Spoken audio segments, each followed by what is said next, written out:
बिस्मिल्लाहिर्रहमानिर्रहीम अस्सलाम वालेकुम। पीवीटी न्यूज़ एचडी के साथ मैं हूं सुहेल चौधरी। नजर डालेंगे आज की अहम खबरों पर।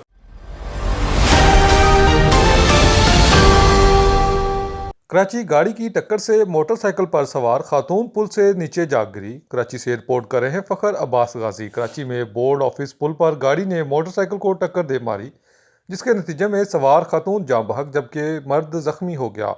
पुलिस हकाम के मुताबिक हादसा नार्थ नाजमाबाद की जानिब नीचे उतरने वाले ट्रैक पर पेश आया। पुलिस हकाम ने बताया कि मोटरसाइकिल को पीछे से आने वाली तेज रफ्तार गाड़ी ने टक्कर मारी। पुलिस हकाम का यह भी कहना है कि मोटरसाइकिल को टक्कर के बाइस खातून पुल से नीचे जा गिरी और जाँ बहक हो गई।